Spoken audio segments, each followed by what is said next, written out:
The World Surf Reserves is, to me, very much a natural fit. We know that we are world recognised for our surf. Tens of thousands of surfers utilise these breaks on a daily basis.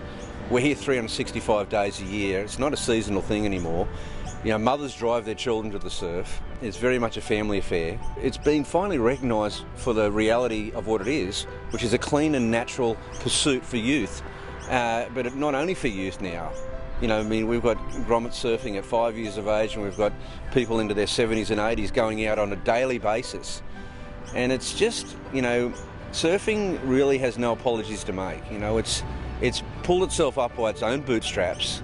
It has an industry that it's developed around it, and we've got so many champions from this area, so many great role models, that it's just undeniable. And I think from a surf amenity point of view, we need to give it every assist we can.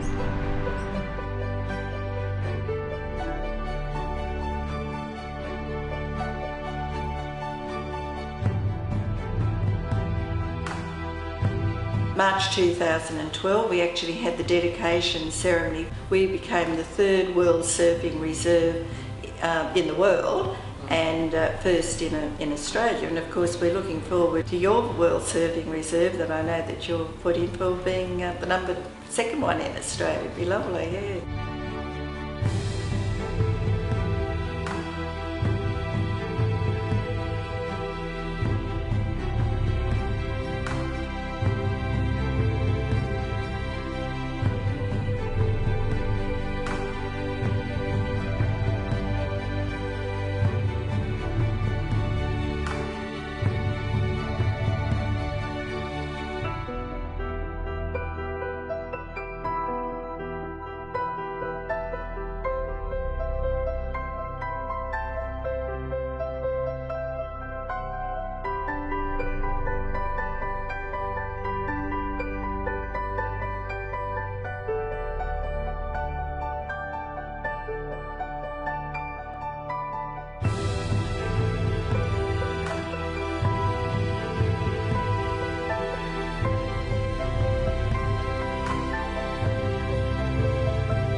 All the other World Surf Reserves around the world have all got a unique characteristic about them.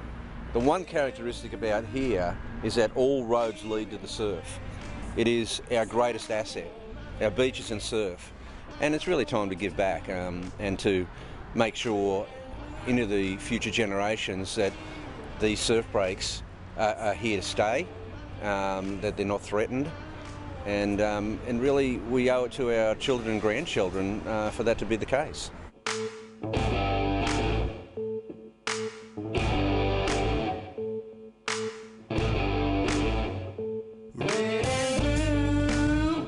The Gold Coast is renowned for its world-famous breaks, the point breaks from Burleigh through to Snapper.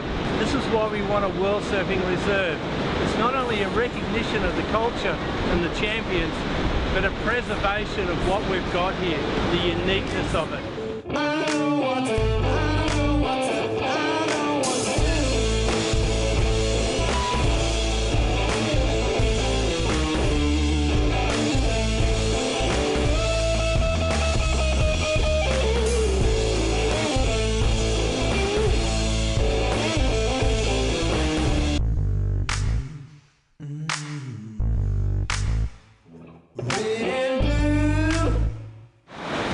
Manali is yet one of the other 6 surfing sisters, the famous Gold Coast points, and it is definitely a point worth protecting.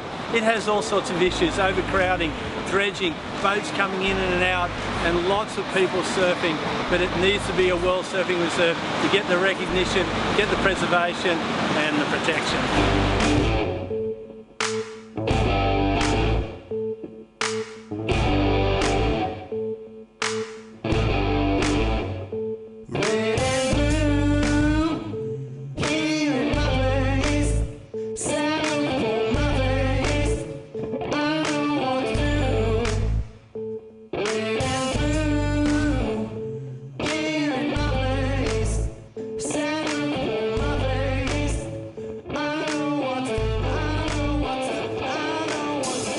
In 2009 we had the Australia Day panel out here to save Cura Point, and last year Gold Coast City Council erected the big groin again. Today it is lining up beautifully. One of the best point breaks in the world, Cura Point, and it definitely needs to be preserved for a Gold Coast World Surfing Reserve.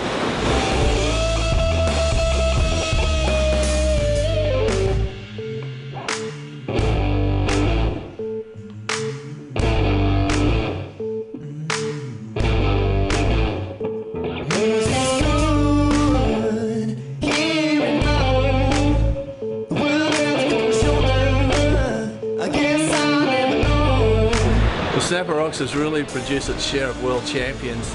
I mean, you got the 3 times world champion MickFanning. There's JoelParkinson, who won in 2012, Marco Calupo, who moved up from Cronulla, and 6 times world women's champion StephanieGilmore, originally from Kingscliff, moved to Snapper Rocks to be closer to the Superbank. I guess this beach has bred more world champions than any other beach in the world. It just gives rise to the reason why, you know, once again, there should be a World Surfing Reserve. It's got the culture, it's got the history, it's got the world champs, and most importantly, it's got the surf.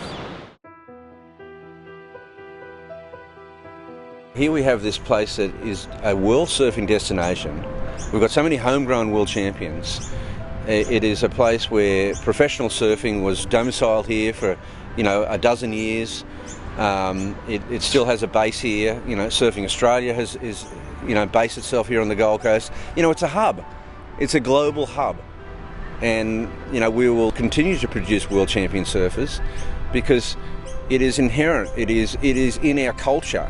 We have not only a winning culture, we have a vibrant surf culture, and it's all part of our heritage. So, a World Surf Reserves is very much the natural fit, and it's the next step.